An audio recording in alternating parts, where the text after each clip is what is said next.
Shundoq katta oilada biz ham yolg'iz qolmaylik, o'g'limni o'zimizga shu o'g'il qilib olaylik. Qizim bilan baxtli bo'lib shu yerda yashasın. Qiz bilan kim bo'laysiz? Shuni aytmoqchi edim. Avvalo shu gaplarni gapirganingizga rahmat. Lekin onam bor. Onamlarga men qarashim kerak. Onamlari men Onasini tashlab ketaman. Onamlarni tashlab keta olmayman.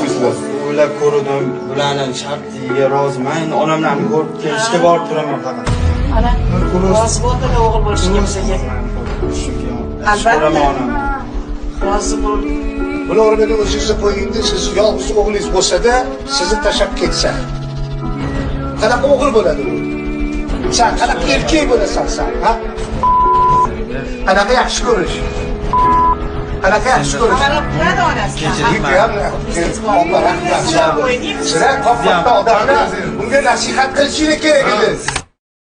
Zaqqumga aylandi tutgan oshlari, eng yaqin kimsalar jafodor bo'lib, ko'zidan yomg'irdek oqib yoshlari, faqat onam qoldi vafodor bo'lib. Xiyonat qildilar do'stlarim bir kun, ustimdan kuldilar do'stlarim bir kun, har dushman bo'ldilar do'stlarim bir kun, faqat onam qoldi vafodor bo'lib.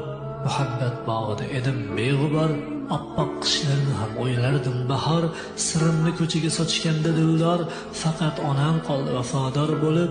Qahrajonga do'ndi har mehribonim, gul tutib ortimdan tildilar jonim, g'iybatlar komiga ko'milgan onam, faqat onam qoldi vafodor bo'lib. Iqrorman haq so'zga garchi alamda, nadomat hislari sizar qalamda, bevafo atalmish yorug' olamda, faqat onam qoldi vafodor bo'lib. Endi avaylagum ushbu borimni, shodlik kun bilinmas dardu zorimni, dunyo eshitmaning bu iqrorimni, faqat onam qoldi vafodor bo'lib.